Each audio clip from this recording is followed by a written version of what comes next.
Hi hello friends, welcome back to our channel. ഇനി വരാൻ പോകുന്ന ഒരു എപ്പിസോഡിൻ്റെ റിവ്യൂയിലേക്ക് എല്ലാ കൂട്ടുകാർക്കും സ്വാഗതം. അങ്ങനെ നമ്മുടെ നയനയും നവ്യയും കൂടെ സംസാരിക്കുകയാണ് കേട്ടോ. അതായത് ഇതിന് പിന്നിൽ അഭിയും അതുപോലെ തന്നെ ജലജയുമായിരിക്കുമെന്നാണ് നവ്യയുടെ സംശയം. അവരല്ലെങ്കിൽ അനാമികയും അമ്മയും ആയിരിക്കുമെന്നൊക്കെ ഇങ്ങനെ പറയാൻ കേട്ടോ. ഇതേ സമയത്ത് നയനയും നവ്യയും കൂടെ പറയുന്നുണ്ട്, എന്തായാലും ഇത് നമുക്ക് തീരുമാനം എടുക്കണം, ഇതാരാന്ന് കണ്ടുപിടിക്കണം. ഇതിപ്പോൾ ഒരാളുടെ ജീവൻ വെച്ചുള്ള കളിയാണ്. ഇതിപ്പോൾ ചേച്ചി കുടിച്ചിരുന്നെങ്കിൽ ചേച്ചിയുടെ കുഞ്ഞും ചേച്ചിക്കും തന്നെ ആപത്ത് സംഭവിച്ചേനെ. അതുകൊണ്ട് ഇനിയും ഇത് ആവർത്തിക്കാതിരിക്കില്ല. അതുകൊണ്ട് തന്നെ കള്ളനെ കൈയോടെ പിടികൂടണം. അതിനു വേണ്ടി എന്തും നമുക്ക് ചെയ്യണം. അമ്മ ആശുപത്രിയിൽ നിന്ന് വരുന്നതിന് മുൻപ് തന്നെ നമുക്ക് കള്ളൻ ആരാണെന്ന് കണ്ടുപിടിക്കണം. അല്ലെങ്കിൽ അത് കൂടുതൽ ദോഷം ചെയ്യും. എന്നിട്ട് എല്ലാവരെയും അറിയിക്കുകയും വേണം എന്നൊക്കെ ഇങ്ങനെ പറയാൻ കേട്ടോ. ഈ സമയത്ത് നവ്യ പറയുന്നുണ്ട്, അതെ, അതാണ് വേണ്ടത്. എന്തായാലും അഭിനെ എനിക്കിപ്പോൾ ഭയമാണ്. എൻ്റെ കുഞ്ഞിനെ നഷ്ടപ്പെടുമോ എന്നോർത്ത് എനിക്ക് ഭയമാണ്. കാരണം അഭി എന്നെ സ്നേഹിച്ചപ്പോൾ ഞാൻ ഒരുപാട് സന്തോഷിച്ചു. പക്ഷേ അതിന് പിന്നിൽ ഇങ്ങനൊരു ചതി ഉണ്ടെന്ന് ഞാൻ ഒരിക്കലും മനസ്സിലാക്കിയിരുന്നില്ല. എനിക്കിപ്പോൾ ആ റൂമിൽ ആ വീട്ടിൽ നിൽക്കാൻ തന്നെ പേടിയാവുന്നു നയനെ എന്നൊക്കെ ഇങ്ങനെ പറയാൻ കേട്ടോ. ഇതേ സമയത്ത് നയന നമ്മുടെ നവ്യയ്ക്ക് ഒരു ധൈര്യമൊക്കെ കൊടുക്കുന്നുണ്ട്. അങ്ങനെയൊന്നുമില്ല ചേച്ചി, ഈശ്വരൻ നമ്മളെ കൈവിടിയില്ല. അങ്ങനെ എല്ലായ്പ്പോഴും ദുഷ്ടന്മാരും ചതിയന്മാരും തന്നെ അല്ലല്ലോ ജയിക്കുന്നത്. ഈശ്വരൻ നമ്മുടെ കൂടെ ഉള്ളത് കൊണ്ടല്ലേ ചേച്ചി ആ ഒരു ആപത്തിൽ നിന്ന് രക്ഷപ്പെട്ടത്, ചേച്ചിയും കുഞ്ഞും സുഖമായിരിക്കുന്നത്. അതുകൊണ്ട് ചേച്ചി അതൊന്നും ഓർത്ത് വിഷമിക്കേണ്ട എന്നൊക്കെ ഇങ്ങനെ പറയാൻ കേട്ടോ. അങ്ങനെ പിന്നീട് നവ്യ വീട്ടിലേക്കും അതുപോലെ തന്നെ നയന ഹോസ്പിറ്റലിലേക്കും പോകുകയാണ് കേട്ടോ. അപ്പോൾ ദേവയാനിയുടെ ബോധമൊന്നും തിരികെ വന്നിട്ടില്ല. ദേവയാനിയുടെ കണ്ടീഷൻ മോശമായിട്ട് തന്നെ പോകുകയാണ് കേട്ടോ. ജീവൻ തിരിച്ച് ലഭിച്ചു. പക്ഷേ ആ ഒരു ഒരു നല്ല എല്ലാവരും തിരിച്ചറിയാനോ അല്ലെങ്കിൽ ഓക്സിജൻ റിമൂവ് ചെയ്യാനോ ഒന്നുമുള്ള സിറ്റുവേഷൻ ആയിട്ടില്ല കേട്ടോ. ഈ സമയത്തെല്ലാം നയന തന്നെ ആയിരിക്കും കേട്ടോ അവിടെ ദേവയാനിക്ക് കാവലും അതുപോലെ തന്നെ പരിചാരികയായിട്ട് നിൽക്കുകയൊക്കെ ചെയ്യുന്നത്. അങ്ങനെ ഇരിക്കെ നമ്മുടെ നവ്യ വീട്ടിലേക്ക് ചെല്ലുകയാണ് കേട്ടോ. അങ്ങനെ നവ്യ അനാമികയോടും എല്ലാവരോടുമായിട്ട് ഇങ്ങനെ കയർത്ത് സംസാരിക്കും. അതുപോലെ തന്നെ അനാമികയുടെ വായിൽ നിന്ന് എന്തെങ്കിലും സത്യം വരുമോ എന്നൊക്കെ ഇങ്ങനെ അന്വേഷിക്കാൻ വേണ്ടി ചെയ്യുകയൊക്കെ ചെയ്യുന്നുണ്ട്. ഇതേ സമയത്ത് നവ്യയുടെ ഓരോ കുത്തുവാക്കുകളും അതുപോലെ തന്നെ ഇങ്ങനെ നവ്യ ഇങ്ങനെ തന്നെ ടാർഗറ്റ് ചെയ്യാമെന്ന് മനസ്സിലാക്കിയ നമ്മുടെ അനാമികയാണെങ്കിൽ ഇങ്ങനെ ഒന്ന് പേടിക്കുന്നതും പരിഭ്രമിക്കുന്നതും അതുപോലെ തന്നെ ഒരു കാര്യമില്ലാതെ നവ്യയോട് തട്ടിക്കയറാൻ നിൽക്കുന്നതും ഒക്കെ ഇങ്ങനെ നവ്യ ശ്രദ്ധയിൽ പെടുത്തുകയാണ് കേട്ടോ. അങ്ങനെ പിന്നീട് റൂമിലേക്ക് പറഞ്ഞ നവ്യയാണെങ്കിൽ അഭിയുടെ കയ്യിൽ നിന്നുമാണോ, അതായത് അഭിയും ജലജയും കൂടിയാണോ ഇത് ചെയ്തതെന്ന് അറിയാൻ വേണ്ടിയിട്ട് എന്തെങ്കിലും ഒന്ന് ചെയ്യണം എന്നൊക്കെ പറഞ്ഞിങ്ങനെ ചിന്തിച്ചുകൊണ്ടേ ഇരിക്കുമായിരിക്കും കേട്ടോ. ഈ സമയത്ത് അഭി റൂമിലേക്ക് കയറി വരുന്നുണ്ട്. റൂമിലേക്ക് കയറി വന്ന അഭി നമ്മുടെ നവ്യനെ ഒന്ന് മൈൻഡ് ചെയ്യുമൊന്നും തന്നെ ഇല്ല കേട്ടോ.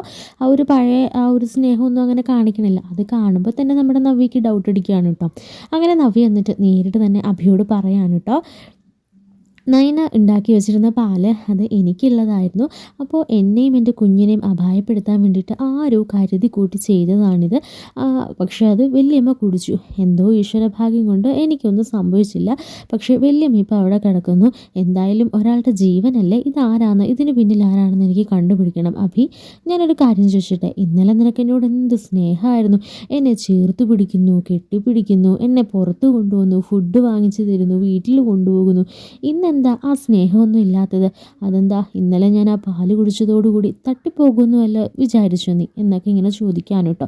ഈ ചോദ്യം കേൾക്കുമ്പോൾ നമ്മുടെ അഭി ഒന്ന് വിറയ്ക്കുകയാണ്, ഒന്ന് പേടിക്കുകയാണ്. അപ്പോഴാണ് നമ്മുടെ അഭിക്ക് മനസ്സിലാവുന്നത് നവ്യ എല്ലാം വാച്ച് ചെയ്യുന്നുണ്ട്. അതുകൊണ്ട് നവ്യയുടെ സംശയത്തിന് ഇട കൊടുക്കാതെ നവ്യയുടെ ഒപ്പം നിന്നില്ലെങ്കിൽ താൻ അകത്താകും, അല്ലെങ്കിൽ തൻ്റെ പേരിൽ കുറ്റം ചാർത്തപ്പെടുമെന്ന് മനസ്സിലാക്കുകയാണ് കേട്ടോ അഭി. ഉടനെ തന്നെ അഭി വന്നിട്ട് നവ്യയോട് പറയുന്നുണ്ട്, അതെന്താണോ താൻ അങ്ങനെ പറഞ്ഞത്? എനിക്കങ്ങനൊന്നുമില്ല. അല്ലേ തന്നെ ഞാനെന്തിനാ ആ പാലിനകത്ത് തനിക്ക് വിഷം തരുന്നത്, നമ്മുടെ കുഞ്ഞിനെ കൊല്ലാൻ നോക്കുന്നത്? താനും നമ്മുടെ കുഞ്ഞും എത്രയൊക്കെ പറഞ്ഞാലും എനിക്ക് പ്രിയപ്പെട്ടത് തന്നെയല്ലേ. ഞാനൊരിക്കലും നിങ്ങളെ അങ്ങനെ കൊല്ലാൻ ശ്രമിക്കുമോ? പണ്ട് കുറച്ച് നമ്മൾ തമ്മിൽ പൊരുത്തക്കേടുകളും പ്രശ്നങ്ങളും ഒക്കെ ഉണ്ടായിരുന്നു, അതൊക്കെ സത്യമാണ്. അത് പിന്നെ താൻ വലിയ വീട്ടിലെ കുട്ടിയാണെന്നൊക്കെ തെറ്റിദ്ധരിച്ച് ഞാൻ വിവാഹം കഴിച്ചതൊക്കെയല്ലേ. പിന്നെ താൻ ഗർഭിണിയല്ല എന്ന് പറഞ്ഞു. അങ്ങനെയൊക്കെ കുറച്ച് പ്രശ്നങ്ങളൊക്കെ, അല്ലാതെ എനിക്ക് തന്നോട് ഒരു ഇഷ്ടക്കുറവൊന്നുമില്ല. ഞാൻ പറഞ്ഞില്ലേ, മാലയിട്ടപ്പോൾ എനിക്ക് എന്തോ മനസ്സിനകത്ത് ഒരു ഒരു തന്നോടുള്ളൊരു ഇഷ്ടം കൂടുകയും തന്നെ സ്നേഹിക്കണമെന്നും ഒക്കെ അയ്യപ്പ ഭഗവാൻ പറഞ്ഞതുപോലെ എനിക്ക് തോന്നിയത്. അതുകൊണ്ടല്ലേ അമ്മേനെ അവഗണിച്ചു പോലും തന്നെ ഇന്നലെ തന്നെ വീട്ടിലേക്കും പുറത്തുമൊക്കെ ഞാൻ കൊണ്ടുപോയത്. പിന്നെ ഈ പാലിൽ വിഷം കലർത്തിനെക്കുറിച്ചൊന്നും എനിക്കൊരറിവുമില്ല. അത് നിൻ്റെ ചേച്ചി, നിൻ്റെ അനിയത്തിയല്ലേ നിനക്ക് തന്നത് എന്ന് ചോദിക്കുമ്പോൾ ഉടനെ നവ്യ പറയുന്നുണ്ട്, അത് വേണ്ട, നയനയാണ് എനിക്ക് എന്നും പാല് തരുന്നത്. അപ്പോൾ നയനയ്ക്ക് ഇത് ചെയ്യണമെങ്കിൽ നേരത്തെ തന്നെ ചെയ്യാമായിരുന്നു. അത് ഇന്നലെ തന്നെ ചെയ്യണമെന്നില്ല. പക്ഷേ എനിക്ക് വെച്ചിരുന്ന പാല് നമ്മുടെ വല്യമ്മ എടുത്ത് കുടിക്കുകയും ചെയ്തു. നയന ഒരിക്കലും ഇങ്ങനെ ചെയ്യില്ല എന്ന് എനിക്ക് ഉറപ്പാണ്. പിന്നെ അതിന് പിന്നിൽ ആരാണെന്നാണ് ഞാൻ ആലോചിക്കുന്നത്. അപ്പോൾ ഉടനെ അഭി പറയുന്നത്, എന്തായാലും ഞാനല്ല, നീ എന്നെ സംശയിക്കണ്ട, ഇനി എല്ലാവരും കൂടെ എൻ്റെ മെക്കിട്ട് കയറണ്ട, എന്ത് പ്രശ്നം ഉണ്ടായാലും ഉടനെ എല്ലാം കൂടെ എൻ്റെ തലയിലോട്ട് കയറും എന്ന് പറയുമ്പോൾ, അതെ, നീയാണ് ഈ വീട്ടിലെ അങ്ങനത്തെ കാര്യങ്ങളൊക്കെ ചെയ്തത്, നീയും നിൻ്റെ അമ്മയും. പിന്നെ ഇപ്പം നിങ്ങൾക്ക് പിൻഗാമികളായിട്ട് രണ്ടെണ്ണം കൂടെ ഇവിടെ വന്നിട്ടുണ്ടല്ലോ, അപ്പോൾ ആരെയിലെയോ എനിക്ക് സംശയമുണ്ട് എന്നൊക്കെ പറയുമ്പോൾ ഉടനെ അഭി പറയണം, അതിന് ഞാനും എൻ്റെ അമ്മയൊന്നും ഞങ്ങളൊന്നും ചെയ്തിട്ടില്ല, ഞങ്ങളങ്ങനെ ചിന്തിക്കത്ത് പോലുമില്ല, ഞങ്ങളങ്ങനെ എങ്ങാനും ചെയ്തെന്ന് മുത്തശ്ശനൊക്കെ അറിയുവാണെങ്കിൽ പിന്നെ ഞങ്ങളെ വീട്ടിൽ നിന്ന് ഇറക്കി വിടത്തില്ലേ, അതുകൊണ്ട് ഞങ്ങൾ അങ്ങനെയൊന്നും ചെയ്തില്ല. പിന്നെ നീ പറഞ്ഞ പോലെ അനാമികയോ അവളുടെ അമ്മയോ അല്ലെങ്കിൽ നിൻ്റെ അനിയത്തിയോ അവരാരേലും ആയിരിക്കും, അല്ലാതെ ഞങ്ങളാരുമല്ല എന്നൊക്കെ ഇങ്ങനെ പറയാൻ കേട്ടോ. ഈ സമയത്ത് നവ്യ ഇങ്ങനെ അഭിനെ തന്നെ നോക്കുമ്പോൾ അഭിയുടെ കള്ളലക്ഷണമൊക്കെ കണ്ടിട്ട് അഭി തന്നെ ആയിരിക്കുമെന്ന് ഇങ്ങനെ മനസ്സിൽ ഉറപ്പിക്കാൻ കേട്ടോ. അങ്ങനെ പിന്നീട് അഭി ഇങ്ങനെ കിടക്കുമ്പോഴൊക്കെ അഭിയുടെ മനസ്സിൽ ഈ ഒരു ചിന്ത മാത്രമായിരിക്കും. കാരണം നവ്യയുടെ സംശയം ഇനി തന്നിലേക്ക് വരുമോയെന്ന്. അങ്ങനെ നവ്യ ഉറങ്ങിയോ അതോ കിടന്നോ എന്നൊക്കെ ഇങ്ങനെ ഇടയ്ക്കിടയ്ക്ക് നോക്കുന്നുണ്ട്. ആ സമയത്തൊക്കെ നവ്യ അഭിനെ തന്നെ സൂക്ഷിച്ച് നോക്കുമായിരിക്കും. പെട്ടെന്ന് അഭി തിരിഞ്ഞ് കിടന്ന് അങ്ങനെ ഉറങ്ങുമായിരിക്കും കേട്ടോ. ഈ സമയത്ത് നമ്മുടെ നവ്യ ഇങ്ങനെ ചിന്തിക്കുകയാണ്. നവ്യയുടെ മനസ്സിൽ ഒരു പ്രാർത്ഥനയല്ലോ കേട്ടോ, ഈശ്വര ഇതിൻ്റെ സത്യാവസ്ഥ നീ എനിക്ക് മുൻപിൽ കാണിച്ചു തരണേ, എന്തായാലും അഭി ആയിരിക്കല്ലേ ഇതിന് പിന്നിൽ, ഞാൻ അവനെ ഇന്ന് സ്നേഹിച്ചു വരികയായിരുന്നു, പക്ഷേ അവൻ എന്നെ ഇങ്ങനെ ചതിക്കുമെന്ന് ഞാൻ വിചാരിച്ചില്ല എന്നൊക്കെ പറഞ്ഞ് നിൽക്കുമായിരിക്കും കേട്ടോ. അങ്ങനെ അതിരാവിലെ തന്നെ നവ്യയാണെങ്കിൽ നയന ഇല്ലല്ലോ, അപ്പോൾ എല്ലാവരും അവനവർക്ക് വേണ്ടുന്ന കാര്യങ്ങളൊക്കെ സ്വയമായിട്ട് ചെയ്യണ്ടേ. അങ്ങനെ പിന്നെ നവ്യ അടുക്കളയിൽ ചെന്നിട്ട് ചായ ഉണ്ടോ എന്നൊക്കെ നോക്കുകയാണ്. ആ സമയത്ത് ചായ ഒന്നും ഇട്ടിട്ടില്ല കേട്ടോ. ഈ സമയത്ത് അനാമികയും അവിടെ നിന്ന് അനാമികയുടെ അമ്മയോട് പറയുന്നുണ്ട്, അവളുണ്ടായിരുന്നപ്പോൾ സമയത്ത് എന്താ പറഞ്ഞാൽ ആഹാരം എങ്കിൽ മുൻപിലെത്തുമായിരുന്നു, അതൊന്നും നമ്മൾ നോക്കണ്ടായിരുന്നു. അപ്പോൾ അവൾ ആശുപത്രിയിൽ പോയി കിടക്കുന്നതുകൊണ്ടോ എല്ലാം ഒന്ന് ക്രമം തെറ്റി നടക്കുവാണ്, ഇവിടെ ആരും ഇല്ലല്ലോ ഒന്നും ചെയ്യാനും പറക്കാനും ഒക്കെ എന്നൊക്കെ പറഞ്ഞിട്ട് നമ്മുടെ അനാമികയാണെങ്കിൽ നയനെക്കുറിച്ച് ഇങ്ങനെ ഓരോ കാര്യങ്ങൾ സംസാരിച്ചുകൊണ്ടിരിക്കുകയായിരിക്കും കേട്ടോ. ഈ സമയത്ത് രണ്ടുപേരുടെ മുഖത്ത് ആ ഒരു പഴയ സന്തോഷമോ അല്ലെങ്കിൽ ആ ഒരു ഇതൊന്നും കാണുന്നില്ല. ആ സമയത്ത് നവ്യ ഇങ്ങനെ നോക്കി നിൽക്കുമായിരിക്കും കേട്ടോ. അങ്ങനെ നവ്യ നോക്കി നിൽക്കുന്നത് കണ്ടിട്ട് നമ്മുടെ അനാമികയുടെ അമ്മ ഇങ്ങനെ അനാമികയെ തട്ടുന്നുണ്ട്. അപ്പോഴായിരിക്കും ഇവരിങ്ങനെ കാണുന്നത്. അങ്ങനെ അനാമിക ചോദിക്കുന്നുണ്ട്, എന്താ ഇവിടെ വന്നിങ്ങനെ സൂക്ഷിച്ച് നോക്കി നിൽക്കുന്നത് എന്നിങ്ങനെ ചോദിക്കും. ഒന്നുമില്ല, അല്ല എവിടേക്കാണ് കള്ളന്മാർ പതുങ്ങിയിരിക്കുന്നതെന്ന് പറയാൻ പറ്റില്ല, എല്ലാവരും ഒന്ന് സൂക്ഷിച്ച് വെച്ചാൽ നല്ലതായിരിക്കും എന്നൊക്കെ ഇങ്ങനെ പറയാൻ കേട്ടോ. ഈ സമയത്ത് അനാമിക പറയുന്നുണ്ട്, അതെന്താടി നീ അങ്ങനെ പറഞ്ഞത്, നീ പറഞ്ഞതിൽ എന്തോ ഒരു ദുരുദ്ദേശം ഉണ്ടല്ലോ, നീ കള്ളന്മാരെന്ന് വിളിച്ചത് ഞങ്ങളെയാണ്, അത് പറയേണ്ട കാര്യമില്ലല്ലോ എന്ന് നവ്യ പറയാൻ കേട്ടോ.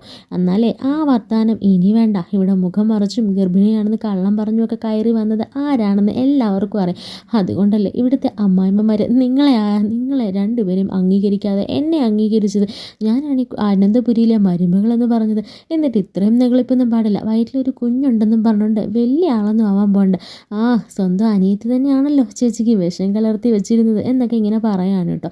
ഈ സമയത്ത് നവ്യ പറയാണ്, വേണ്ട അതൊന്നും വേണ്ട, നയനെ എനിക്ക് വിഷം കലർത്തി തരില്ല എന്ന് എനിക്ക് നല്ല ഉറപ്പുണ്ട്, അന്ന് പായസം ഞാൻ മാറ്റിവെച്ചതിൻ്റെ പ്രതികാരം ചെയ്തതാണോ ഇതെന്ന് എനിക്ക് നല്ല സംശയമുണ്ട്, എന്തായാലും ആദർശേട്ടനൊക്കെ ഇനി വരട്ടെ, ഞാൻ ഈ സത്യങ്ങളെല്ലാം എനിക്ക് തുറന്ന് പറയുന്നുണ്ട്, ആദർശേട്ടൻ തന്നെ കണ്ടുപിടിക്കട്ടെ, അപ്പോൾ ഇവിടെ ആരൊക്കെ നിൽക്കും, ഏത് മരുമകളാണ് ഇവിടെ നിലകൊള്ളുന്നതെന്ന് നമുക്ക് കാണാം, എന്തായാലും അമ്മയും മോളെയും ഞാൻ അങ്ങനെ വിടാൻ ഉദ്ദേശിച്ചിട്ടില്ല എന്ന് നമ്മുടെ നവ്യയും പറയാനുണ്ടോ.